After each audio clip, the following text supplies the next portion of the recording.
王后，大王，王后姗姗来迟，这一夜睡得可好？臣妾昨夜服了安神药，竟不知宫中出了大事。王后服了何等安神药？满宫人都被叫醒，唯有王后昏睡不醒。禀告大王，王后确是今日一早才知此事。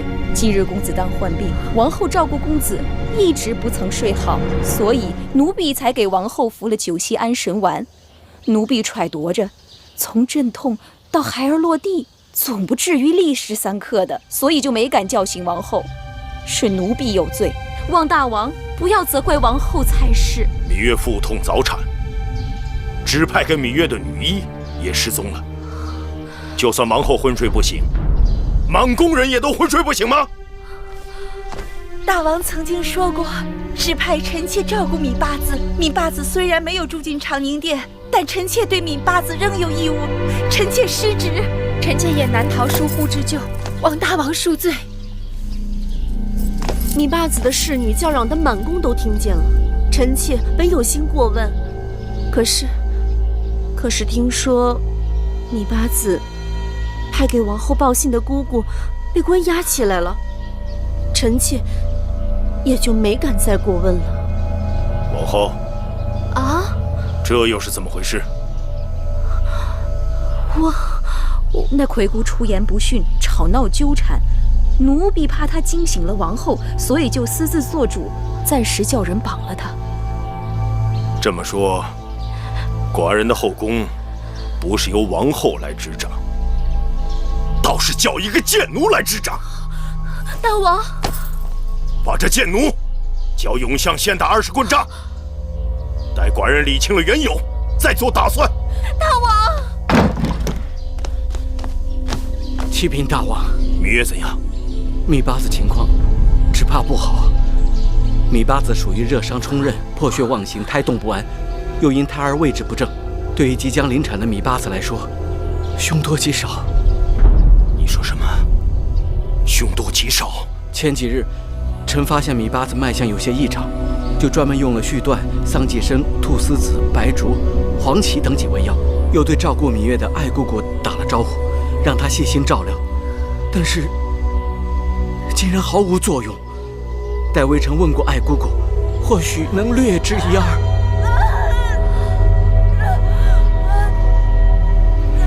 那爱姑早不知去向。你这个太医令是宫中的木头摆设。我跟你说，今日芈月没事也就罢了，若有差事，寡人便焚了你这个不中用的木头摆设。是，微臣已让女医治继续烧艾用针，不知是否能将胎位稍稍调整过来。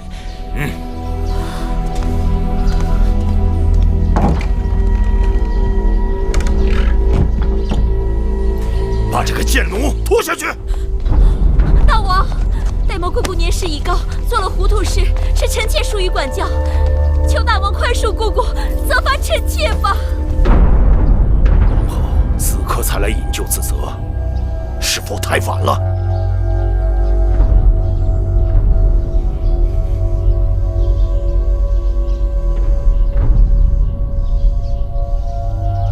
昨夜芈月生不如死，却无人照应，如今却齐齐地挤在这里凑热闹。除王后外，其他人给寡人都滚回宫去。是大王。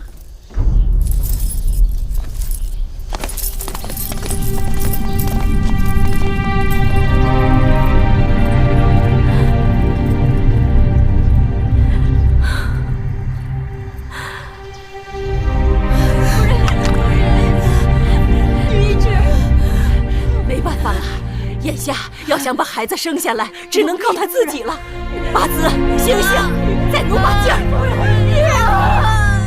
想想你娘亲，想想君亲，他们都是为你而去的呀。你身上是几条人的性命，是为他们活着，千万别放手，千万别松手啊，月啊！坚持住啊，娘亲，用力啊！好。好，夫人，好，用力呀！八字，用力，用力呀！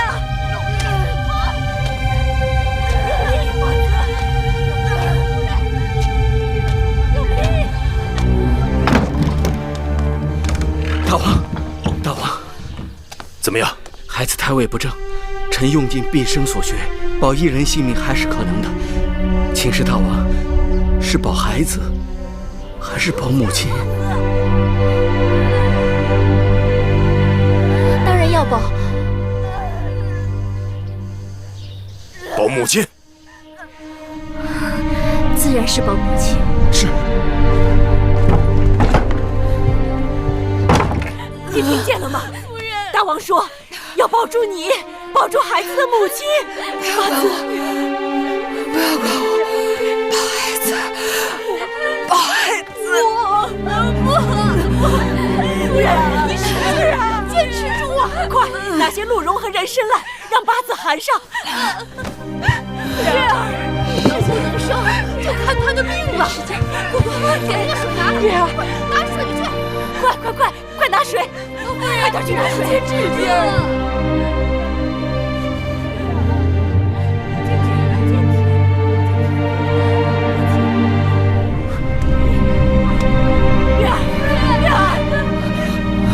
用力呀！我可不行，不行！月儿，使劲啊！用力呀，月儿！夫人，坚持住，使劲啊！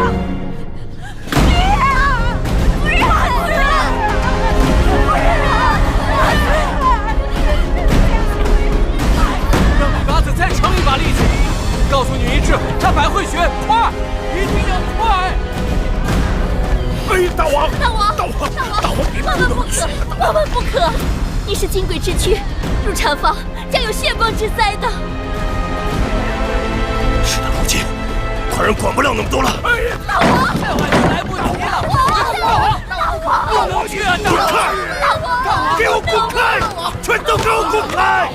大王，滚开！大王，大义大会，你就是不顾着您自己，你也得顾着秦国的国运呐！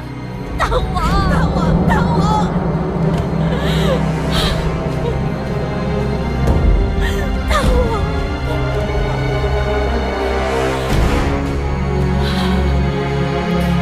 芈月，你这个小丫头，你不能死！你给我听着，你要给寡人活下去！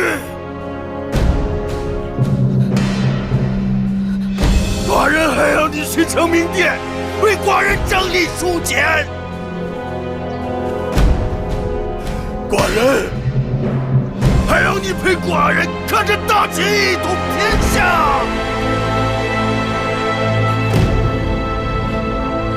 你听到了没有？你听到了没有？你听到了没有？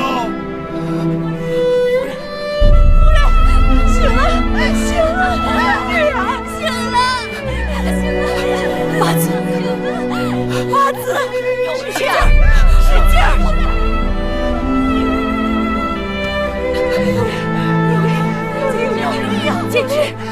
坚持！是我的，吸气！1、2，八字，使劲儿！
雉和太医令，重赏。谢大王。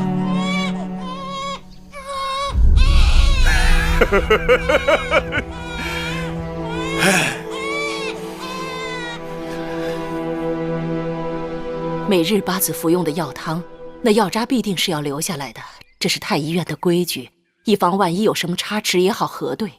可为什么找遍了整个院子都找不到呢？从草药到药渣，爱姑姑从不让我们插手。爱姑和我们也算是几十年的相识了，我真不敢相信她会害月儿。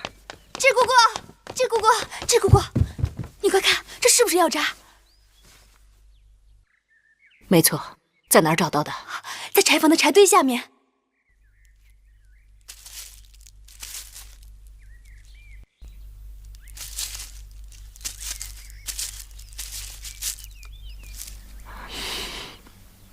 不好，我得马上去见太医令。女雉，此事你能确定？奴婢不敢有半句谎言。太医令开的安胎药确实被人动了手脚。经查证，那人不仅在安胎药的成分和用量上做了文章，还在里面添加了一味害人之物。是什么？在被找到的药渣里，发现了大量的水蛭。那东西是破血清瘀的良药，但怀有身孕的女子是万万碰不得的。胆大包天！因为那爱姑与奴婢一样，都是王后陪嫁带过来的女医，奴婢以为是可依赖之人，举荐她照顾八子，谁知她竟包藏祸心，奴婢有罪。臣用人视察，请大王责罚。好了，念你们二人昨日救护芈月和王儿有功，算你们功过相抵吧。谢大王开恩。寡人还有一事要问你们两人。王后那安神丸是怎么回事？王后用的安神丸是楚国南蛮之地的秘方，对此药，女医治应当更清楚些。这种秘药的确有迅速催眠、令人昏睡不醒的功效，但长期服用却是伤身的。想来王后本人可能并不知情。好了，你们下去吧。是。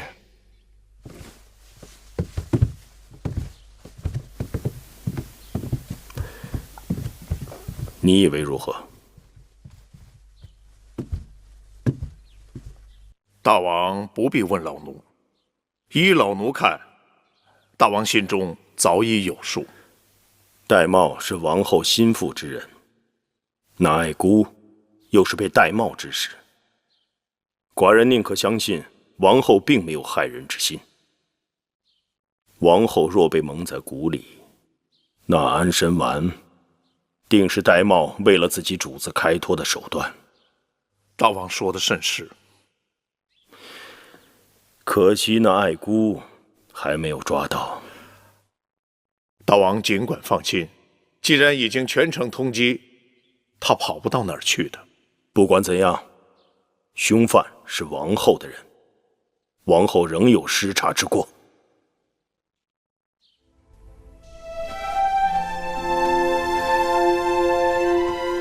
都2天2夜了，就这么昏睡不醒，可怎么是好啊？太医说了，夫人生产时太辛苦，力气已经用光了。小公子和夫人能活下来，全凭运气。可怜的月儿。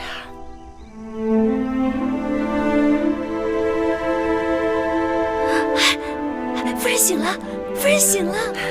月儿，月儿。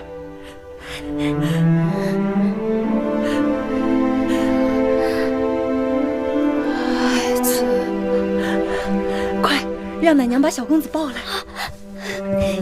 月儿，你总算醒了，你都睡了2天2夜了，吓死我了。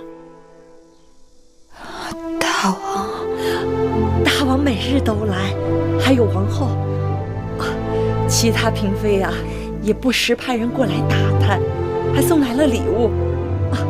樊长史还送来了一套小被褥给小公子，那针线好精巧。八子，你看。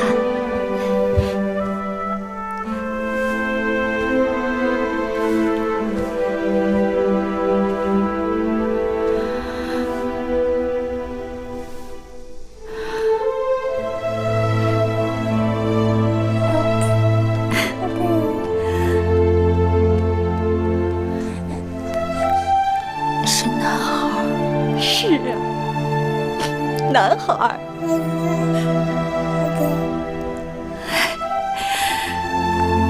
男孩好啊，男孩真好。男孩以后就不用做印了，可以自己征军功、领封地，自由自在的活着，不用像你娘亲和你外祖母一样。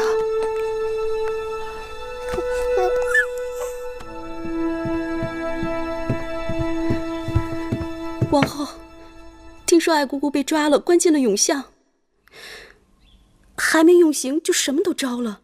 她说这一切都是玳瑁姑姑谋划的，玳瑁姑姑要她下药害芈月和芈月肚子里的孩子，为此给了她许多财物，还许给她在楚国的家人很多好处。姑姑好糊涂。大王看了口供，雷霆震怒，说什么？大王说，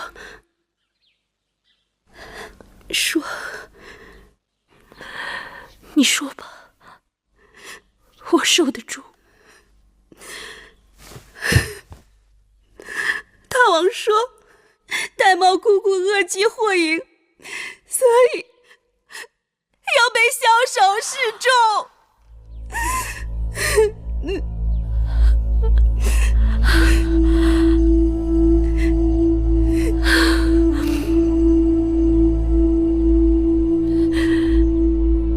你是说，玳瑁姑姑要死了？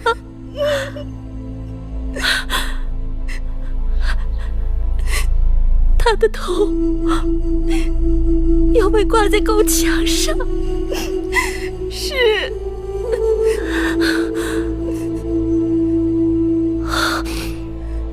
我要去救姑姑，一切祸事因我而起，姑姑生死攸关，我要去救她。王后，可是大王已经下旨，眼下谁都救不了姑姑了。不，有一个人可以，只要他肯说话，一定可以救得了姑姑。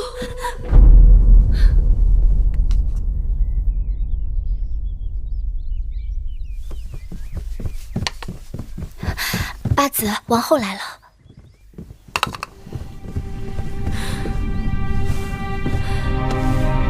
姐姐，你们都出去，我与妹妹有话说。出去吧。是。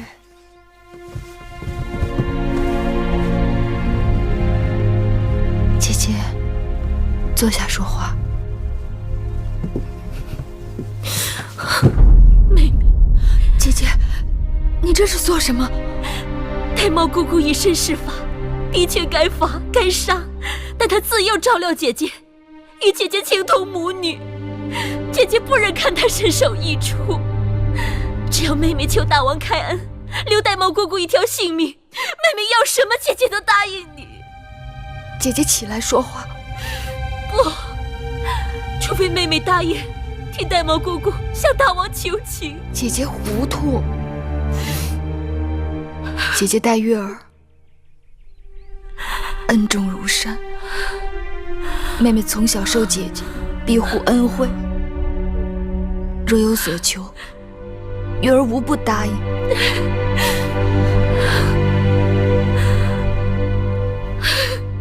但玳瑁不同，她为非作歹，刑罚不容，更何况她是百毒之源，她日日夜夜言辞蛊惑，离间你我姐妹情谊，她为鬼为欲，最终害人害己。姐姐救她是饮鸩止渴，玳瑁去了，那是姐姐的一大幸事。姐姐不该为他说情，我更不该留他。这不仅是为了我自己，更是为了姐姐的缘故。不用说那么多。总之，你是不肯除恶务尽。芈月不能做违心之事，哪怕姐姐这样低三下四的求你，我求你了。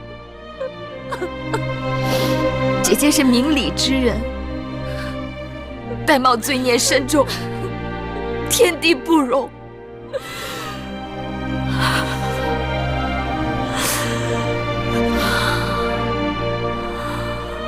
姐姐，我明白你的意思了。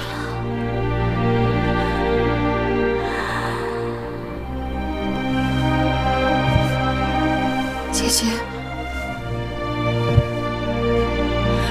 姐姐，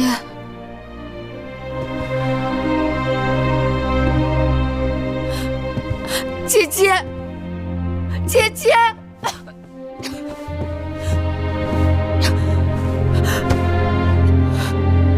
姐姐，不要怪我。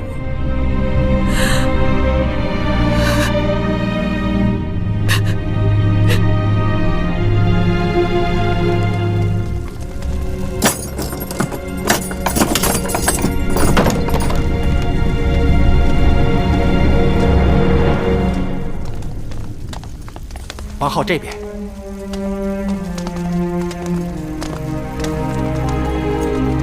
这边，打开。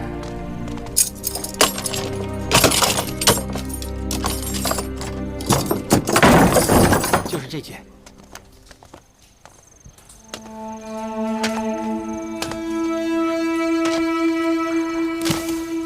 姑姑，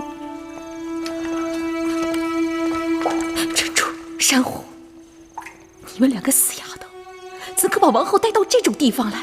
姑姑恕罪，恕罪。姑姑不要怪罪他们，是我一定要来的。王后金枝玉叶，万万不该如此任性。玳瑁是有罪之人，已经连累了王后。从此，王后不要再跟玳瑁有任何瓜葛。姑姑快起来！姑姑怎能说出这样的话？姑姑是母后身边最亲近的人，母后将姑姑指派跟着我来到秦国，就是把母后的爱一并带过来。在秦宫，无论经受多少周折，哪一次姑姑不是为了我受苦？如今又身陷牢狱，姑姑看着你长大，你是姑姑的心头肉啊。王后只要告诉我，那个孽障到底被我除掉了没有？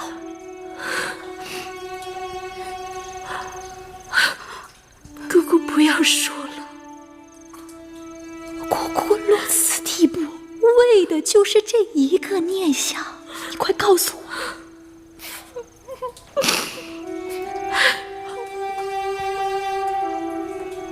还是没有。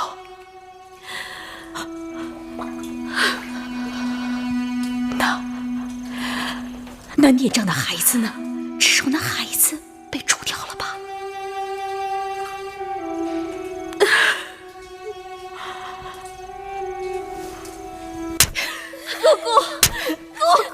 姑姑，这点事情都办不好，如何对得起威后的嘱托？如何有颜面去见威后啊？姑姑糊涂。你若能放芈月一马，我们在宫里遇事再忍一忍，总能与她相安无事，何苦要搭上自己的性命？王后打算息事宁人，可那芈月绝非是省油的灯。王后莫不是忘了，临来秦国前，魏后给王后讲的预言，八星出世，当主天下大变。那个芈月是要抢你王后和我们荡儿的太子位分的，他就是要抢走本归属于你的所有东西。奴婢怎能袖手旁观，容他得逞啊？可是我不能没有姑姑。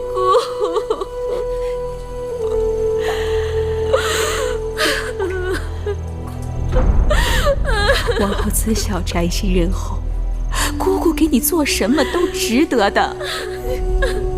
但若不是王后心肠太软，一次次的阻止我下手，或许我们早就除去了那个心头大患。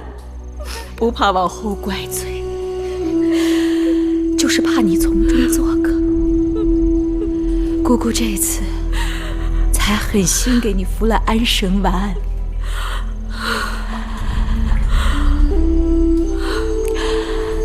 姑姑去了，去给魏后请罪，以后护不得你跟荡儿周全了，凡事都要靠自己。不，姑姑。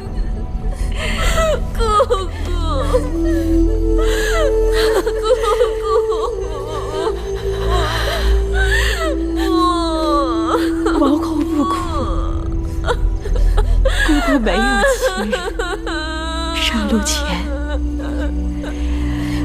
有王后为姑姑送行，姑姑走得踏实。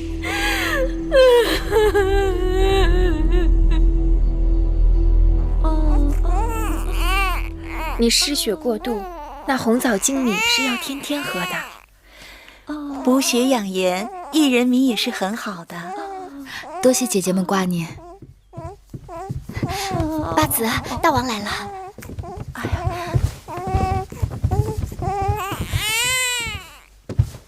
臣妾不能起身，望大王恕罪。坐着别动，身子得慢慢养，但脸色看着却比昨天好许多了。多谢大王体谅。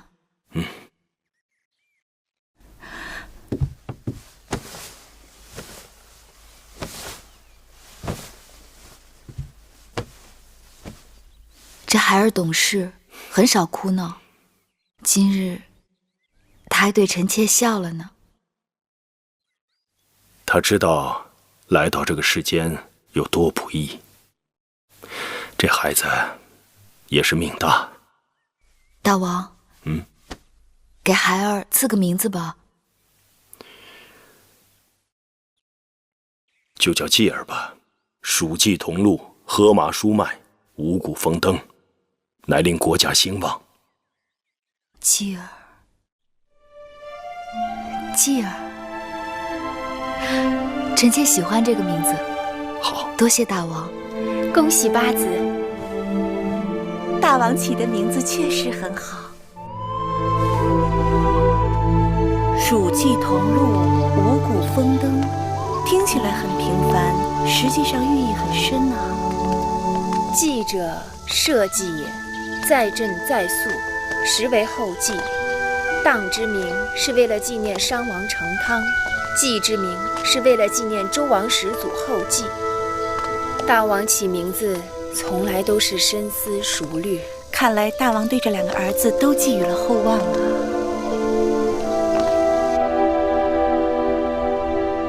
果然知道，你让他们都下去，定是有话要说。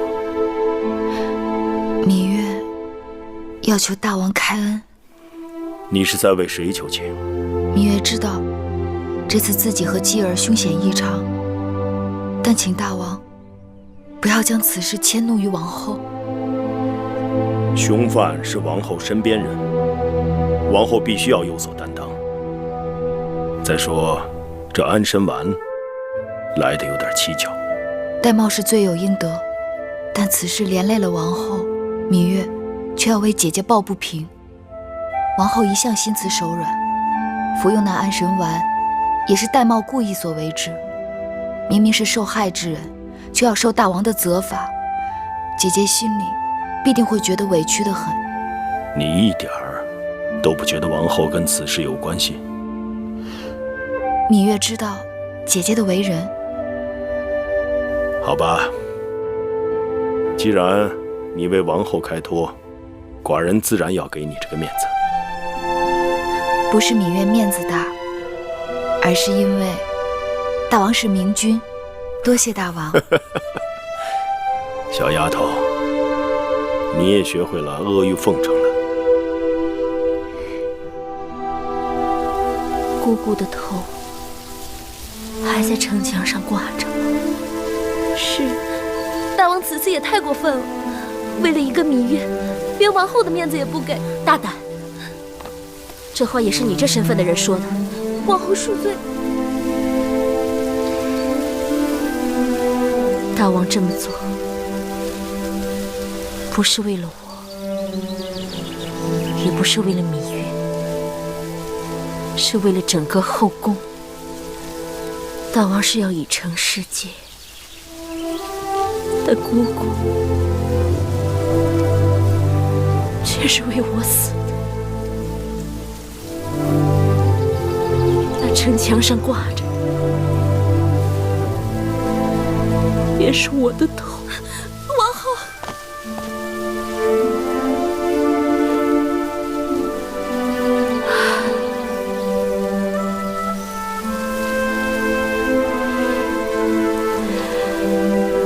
你们都起来吧。是。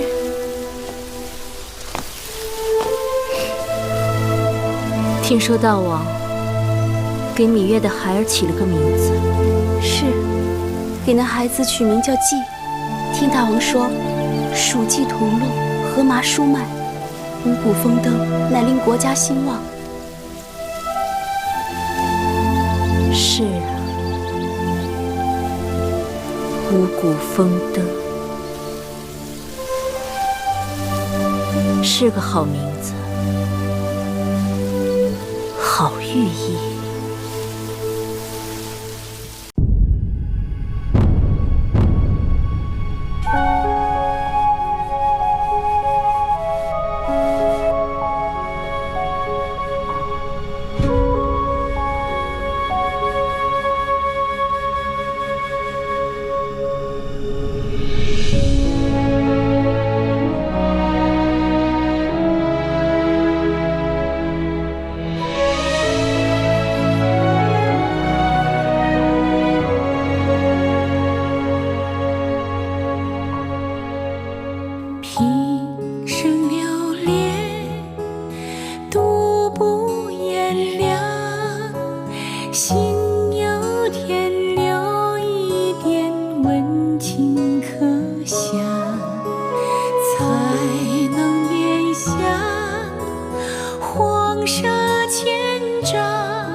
此刻夜静无人，我特意把你们叫来，是有话对你们说。前些日子，我和继儿死里逃生，全靠你们以命相搏，芈月自然感恩怀德。夫人待我们亲如姐妹，夫人有难，我们岂能置身事外？想那爱姑姑与我无冤无仇，却下毒手害我。她害我，一是因为贪财，二是因为家人在楚国受到挟制，所以我想到了你们。你们在我身边多年，若有父母兄弟在楚国受人挟制，尽管把他们的名字报给我，我托人把他们赎出来，也好叫你们就此安稳。奴婢本是南越夷狄，族灭以后就只有我们兄妹二人。夫人若能赎回我哥哥，奴婢从此再无顾忌。我家是奴籍，年幼时旧主人家落了难，我一家被分头卖出，如今已记不得谁是谁了。做奴婢的，若不是自己得势了，记得亲人回去找，谁会记得我们这些微贱之人有无亲眷？做奴婢的也是人。过2年，我会分别给你们个妥帖的去处，是托籍出宫成家立室，还是留在宫里，全由你们自己选。奴婢愿为夫人效死。起来吧。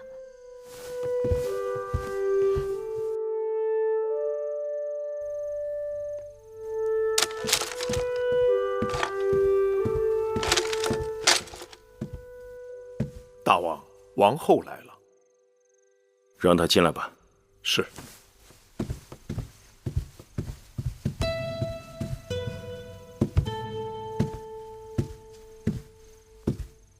大王，坐。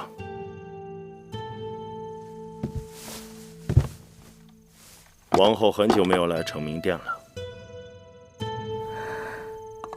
臣妾知晓大王政务繁忙，不敢前来打扰。只是这2日阴雨，暑热里的潮气是最伤人的。臣妾特地熬了薏米百合红豆汤，给大王送来。大王，不妨尝一尝。好。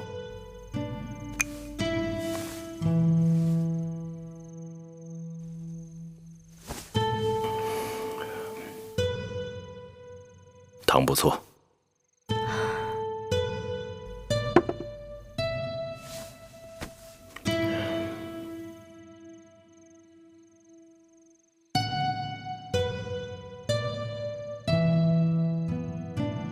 王后还有什么事吗？自从芈月产子，大王很少来交房殿了。你知道寡人忙。大王没有深究臣妾的过错，臣妾感恩戴德。祸乱之首，已按宫规处置。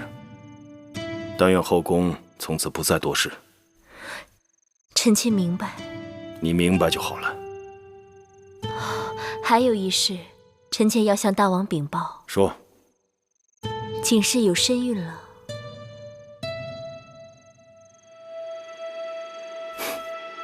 好。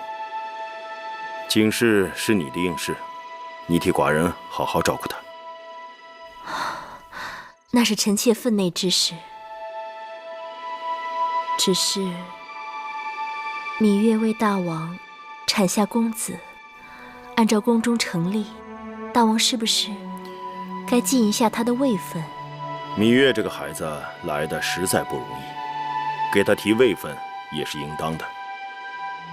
不过，如今宫中位分比芈月高的，一个是魏夫人，她在先王后时就代掌公务，所以自然无话可说。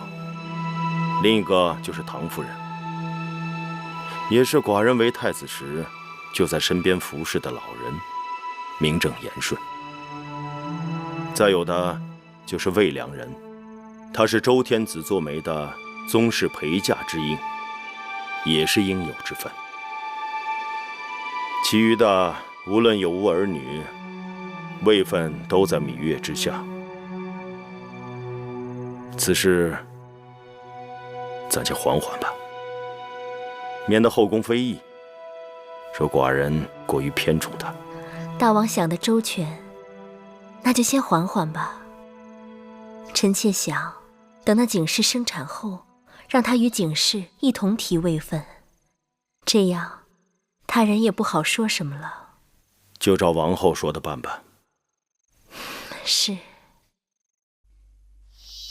上次来逛园子的时候，继儿还在我腹中，转眼继儿已经满2个月了，都不知道这春天是怎么过去的。可不是，上回来满园子的杏花将开未开，这会儿再看，杏儿都快熟了。2个月的光景，继儿已经会认人了。昨日我只问了一句娘亲在哪儿，他竟会用眼睛来找我。小公子长得多俊呀，一日一个模样。只可惜，大王好久都没来看望夫人和小公子了。大王近日公务繁忙，公孙衍联合诸国举兵，大秦的兵马也要出征了。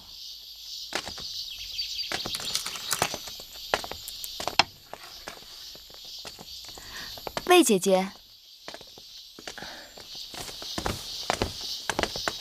八子，魏姐姐，八子在宫中静养多日，今天也有兴致出来走走。整日躺着，身子都躺软了。若再不出来走走，这心里头要添病了。八子说的也是，心若舒畅，身子才会好得快些。姐姐是宫中围棋博弈高手，妹妹正打算着等身子好些后，要去姐姐宫里讨教呢。说什么讨教？妹妹若是要来，姐姐随时恭候好了。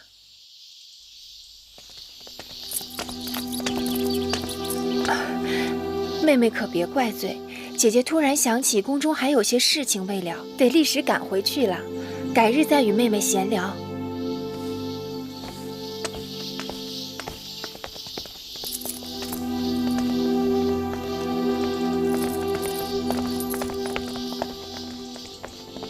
宫里原来是把我和王后看成是一党的，如今王后与我疏离，宫里人都躲避不及，唯恐卷入是非当中。戴瑁是王后的心腹，他把八子害得这么惨，照理说王后该逃不了干系。大王没有惩处他，就已经是法外开恩了。这话不可乱说。王后虽与我生分，但她并没有害我。戴瑁被枭首示众，虽说是罪有应得，但已是极刑，不该再怪罪王后。可惜王后听不到八子的话，她心里还不知道有多恨呢。八子仿佛是前世欠她的。我是欠她的。你们不知，当年在楚宫，我与王后的情分。时候不早了，我们也该回去了。出来这么久，也不知道继儿怎么样了。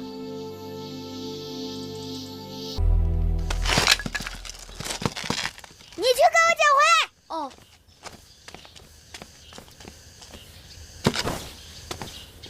当弟弟，你的球。当弟弟，你玩累了吧？吃块糕吧。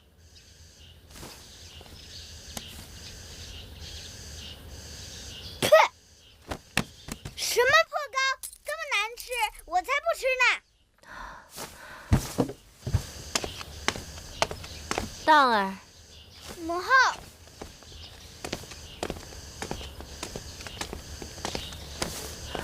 告诉母后怎么了？我想吃枣泥糕，不是这个，庄哥哥拿一些坏糕来骗我。母后也想吃枣泥糕，可那枣泥糕是戴瑁姑姑做的。但他不在了，母后带我去找他。他走得太快，赶不上了。我就要枣泥糕。公子，公子，外面的园子里有好多会叫的虫子，姑姑带2位公子去捉蛐蛐好吗？我不要蛐蛐，我要大个的。好，好，好，那我们就捉个大个的蝈蝈。好，走。走。王后。珊瑚，你会做枣泥糕吗？会是会，但是没有戴瑁姑姑做的好吃。姑姑给我留的那个匣子放哪儿了？我好好收着呢。拿出来，我要看一看。是。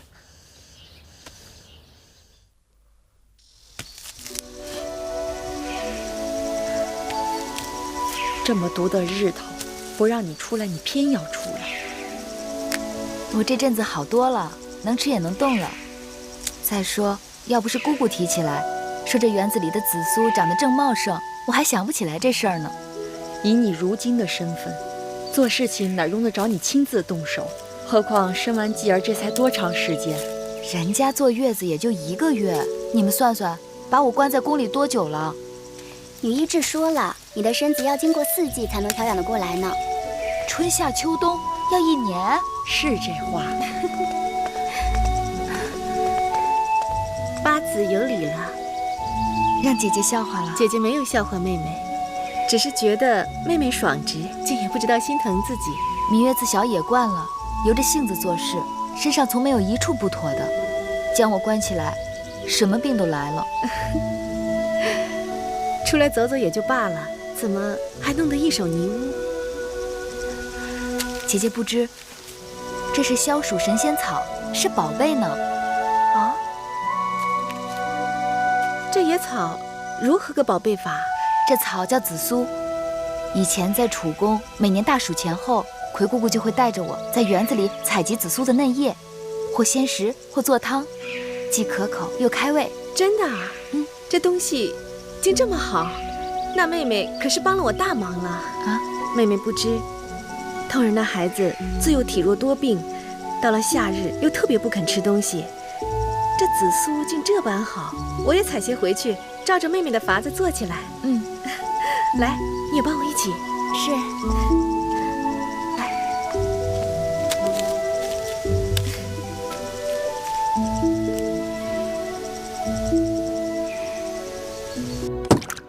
珊瑚，去跟膳房说，他们做的膳食一点也不合小公子胃口，让他们重做。是。你也是的，带当儿去园子里捉蝈蝈，一去就是2个时辰。当儿回来只喊头疼胸闷，一口东西也不肯吃。小公子的脾气，王后也是知道的。奴婢几次喊他回来，他都不听劝。当儿才4岁，他知道什么？我让你跟着他，你是废物吗？奴婢知错了，王后恕罪。王后，什么事？芈八子来了。他来做什么？你还跪着？让他进来吧。是。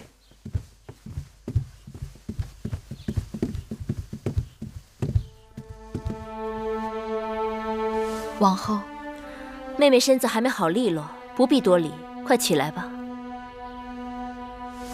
妹妹请坐。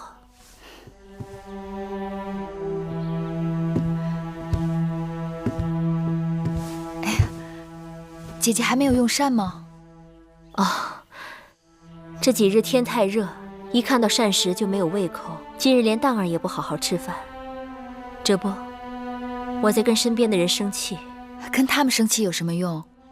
宫里头人人都喊热，听永相令说，每日的兵还都不够分呢。再不够分，也不会亏了妹妹的吧？看姐姐说的，我的心思是，得用些别的法子。今日我和葵姑他们在园子里采了不少紫苏叶，让人做了开胃降暑的紫苏汤，冰镇了，还加了些桂花蜜，特意给姐姐送来。就是那种草，有紫色的叶子。当年我和姐姐在楚宫里也采摘过，还记得吗？那也是个盛夏。在这儿。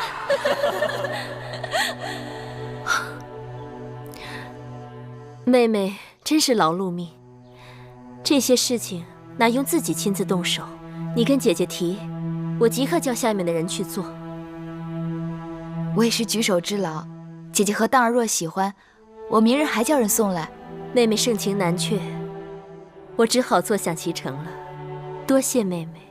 你我姐妹多年，若提谢字，那便生分了。如今，我们都各自有了孩儿，妹妹希望当儿和继儿也能如我们当初那般，博士吹嘘，重视吹迟，兄弟和睦。那是当然。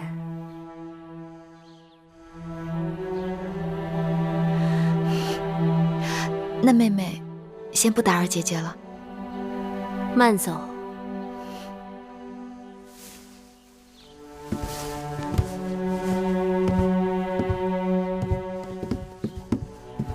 珍珠，是。把这罐子给我端走。可听宫里的人说，这紫苏汤解暑，真的是很好。何时我交房殿如此不堪，竟也要受他人施舍了？王后恕罪，奴婢这就端下去倒了。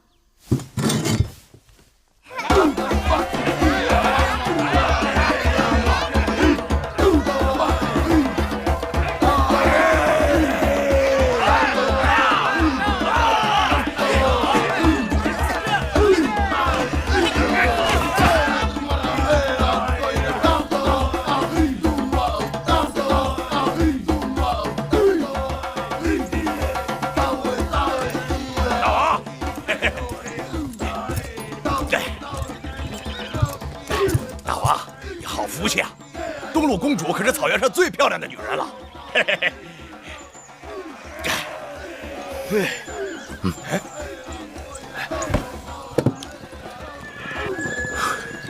你看这东陆，长得可有几分像谁？像谁呀？眉眼，眉眼，眉眼。这眉眼这。不知道，笨蛋呐！像不像那个楚国公主？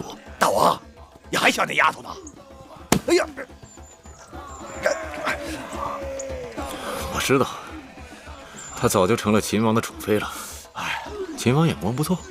哎，大王，忘了那个丫头吧，她不会回来了。就连当年偷羊的那小狼，都成长为草原上最勇猛的汉子了。她在哪儿呢？让他来跟我喝杯酒。我这摔跤呢。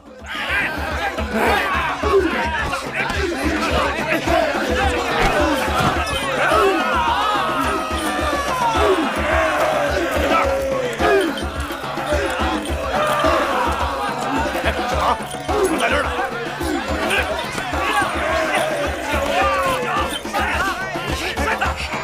哎，摔他！好，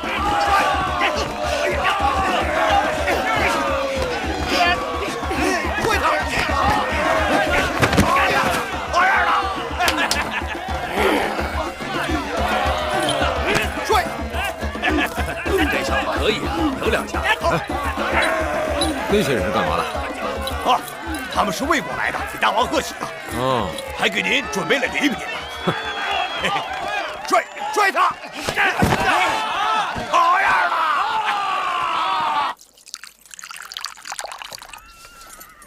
干！来干！啊，五位将军真是好酒量啊！哎，好说好说。一群人果然都是英雄好汉呐，难怪秦王嬴驷提起你们也要聚3分。这几年我们与秦国相安无事，难道你们魏国希望我们与秦国为敌吗？大王不必担心，我们来义渠就是给大王贺喜的。至于是否联手，那是大王自己的事情。是，你是在跟我打哑谜啊？哈哈，在下刚才已经把贺喜的礼单呈给大王了，只是有一样重要的礼物还没有写上去。哦，竟有此事？我想大王已经听说了，近日来诸国纷纷调兵遣将，不日将兵临函谷关，大战一触即发。中原无战事，秦兵就像饿狼一样盯着义渠，所以大王当然想与秦国相安无事。可一旦中原战事爆发，秦兵那头饿狼哪还顾得上你们呢？好猎人遇到这种便宜，怎么能不捡呢？义渠与函谷关千里之遥，我们怎么知道是不是该捡便宜的时候？这个简便，大王只需耐心等候，等秦国派人来带着礼物，要与大王交好的时候，就是那头恶狼顾头不顾尾的时候了。大王，秦国来人了，说是给大王贺喜的。怎么样，被在下言中了吧？何人？国相张仪，秦王的长子嬴华。想不到他自己送上门来了，这次绝不能放过他。张仪，他出使的是我义渠国，不是你魏国。今日是本王大婚的日子，来的都是跟本王道喜的，我要以礼相待。如果谁敢动粗的话，别怪我对他不客气。好。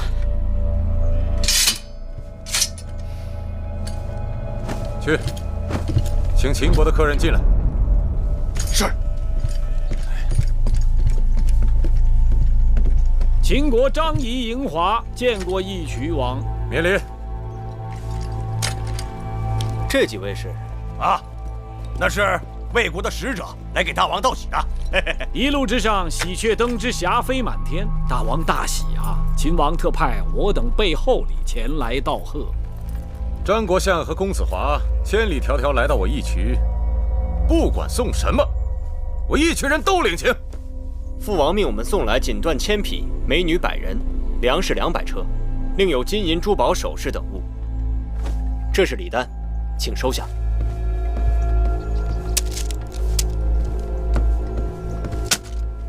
不知义渠王觉得这份礼够不够分量？果然是大礼啊！虽说是大礼，在下以为以锦缎之华贵，美女之妩媚，粮食之充足，珠宝之珍贵，为义渠王受之无愧。而我大秦言行不二，表里如一，送礼者与收礼人大和呀！黄鼠狼给鸡拜年。谁是黄鼠狼啊？谁又是鸡呢？好端端便张口辱主骂客，啊，如此粗俗无礼，笨嘴拙舌，上天不会因为这个把你变成正人君子的啊！大王，您这营帐里怎么会有这样的小人啊？你放肆！今日在这帐篷里都是我义渠的客人，没有什么大人小人。张国相，这次你们秦王为何如此大方啊？大秦与义渠休戚相关，俗话说得好，行须好办，住要好邻。秦王期望义渠能与大秦永结同心。是，我们算是不打不成交。除了当年因为新王后的迎亲车队与大秦有些过节，可这几年我们相安无事啊，是吧？哦，对了，你们王后那个妹妹叫芈月，芈月如今怎么样啊？回大王，芈月公主已为八子，在宫中深得秦王的厚爱。在下这次离开咸阳时，她特意嘱咐我带话给大王，拜谢大王这些年来善待她的义弟小郎。你们秦王果然是擅长调教女人啊！连那个泼辣丫头，如今也变得懂礼了。哼，芈八子还拜谢大王，在义渠之时，大王对他护爱有加，临别时还赠了一匹骏马。靠女人拉关系，这算什么本事？又来了，大秦与义渠乃道义之交，说了你也不懂。草原辽阔，天空中偶有雄鹰翱翔，但也会有顽劣之鸟飞过。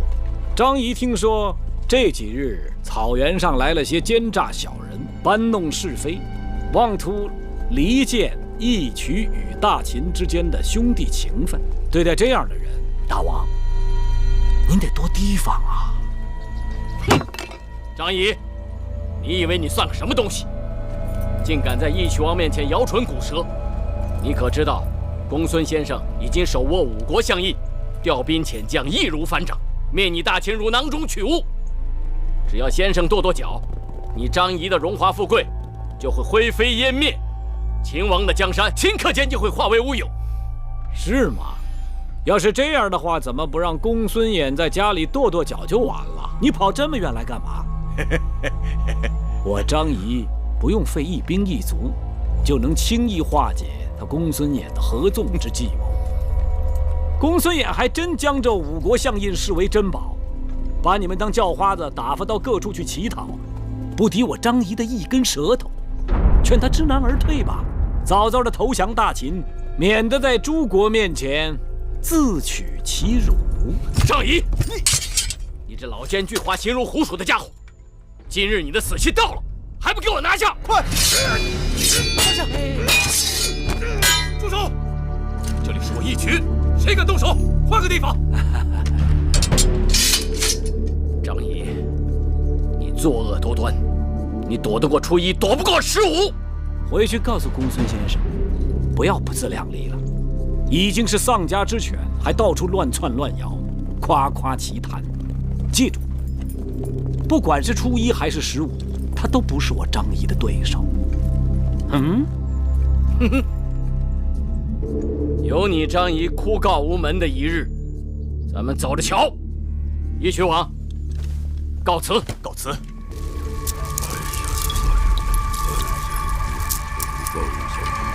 老吴，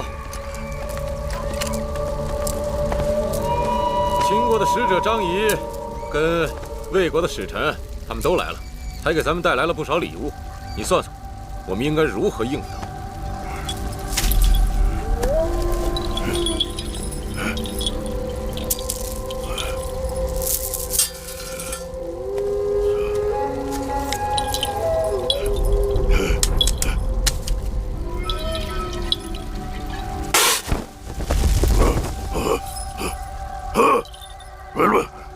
好，秦国，哼，我本来就不喜欢他们那个秦王嬴驷，一大把年纪还抢了我的女人。对，哎，大王，你不是刚娶了那个东陆公主吗？闭嘴！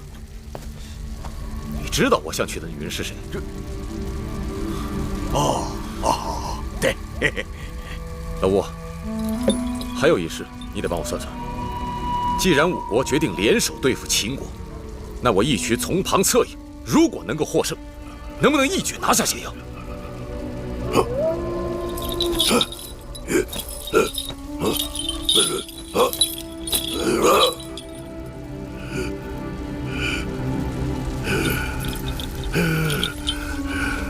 算了，逮不着黄羊，兔子也是肉。夫人，要果子吗？不要不要。姑娘，大哥不啊。先生，要果子吗？不要。有啊。新鲜果子。哎，谁让你在这卖果子？出去！哎，行个方便啊！哎，店家，来，让他进来。先生，新鲜的果子。果子怎么卖的？1钱2个。好啊。给我来3钱的。哎。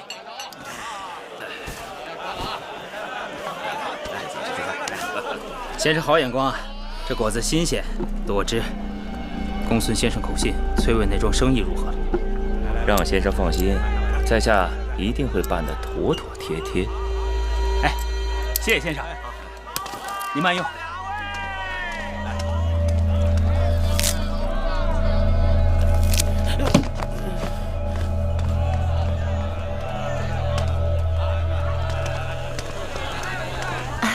请问中行先生是哪一位啊？啊，那边那位就是。我们道上看的是道字，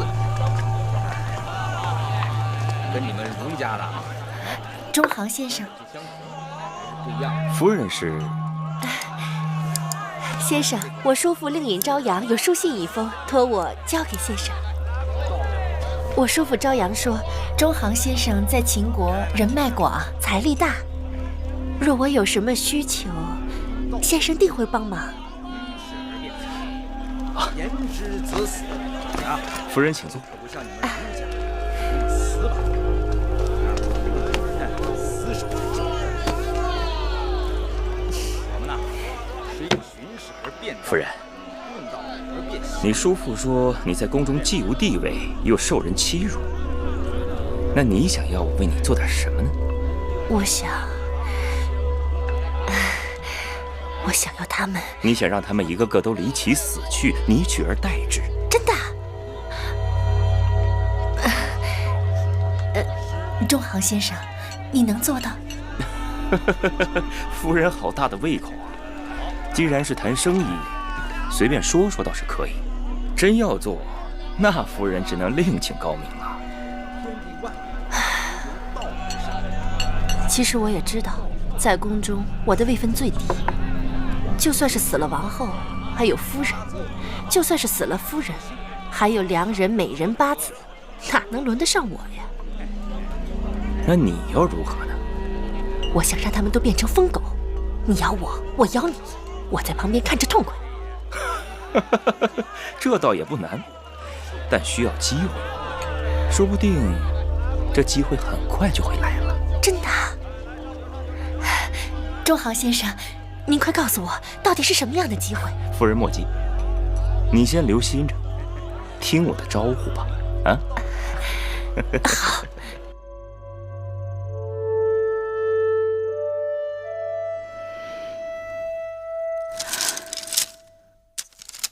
月儿，看什么呢？看得伤心难过的。这部书里写道，齐庄公4年，大夫启良战死，其将士迎丧于野，哭声至哀，诚为之他。怎么忽然想到看这个了？列国征战已经数百年，至今未息。思想当日至今，有多少女子送别夫君，征人不归，肝肠寸断。眼下函谷关开战，我不得不惦记在那儿的小冉。年年征战，箫鼓喧空，这仗不知道打到什么时候才是个头。这大征之时，生下来就是前有虎后有狼的，每一刻都在拼命厮杀，还不一定能活过这一日。姑姑小的时候家里也有父兄，后来出征打仗，再未归来。我就问娘亲，这仗什么时候能打完啊？娘亲告诉我说，她小的时候也问过，她娘亲小的时候也问过，数百年来人人都这么问，但人人都不知道这一天到底在哪儿。仙儿有办法。八子曾说，在周武王的时候，诸侯都听周武王的。那如果眼下能有一位像周武王一样的圣人出世，令诸侯听命，一起讨伐首恶，那打完这一仗就不用再打了，那该多好！仙儿果然聪明，可惜眼下，即便是周武王重生也很无奈。周武王时，人少地广，诸侯分的土地都有富裕，所以众人只要忙着耕种即可。可这千百年来，人丁繁衍，不胜负荷，所以农人们只好放下锄头，拿起刀剑，去争夺自己和子嗣们的口粮。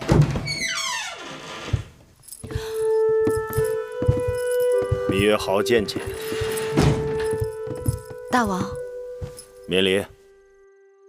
这么晚了，大王怎么会有空到我这儿来？好几次都想来看你和继儿，可是每日出宣师殿的时候都快3更了。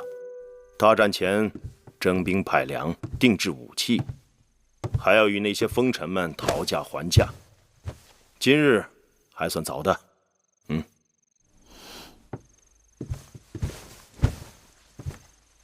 刚才听你说起人丁繁衍，不胜负荷，殊不知有些地方仍然地广人稀，也有些地方粮食多，但吃不完。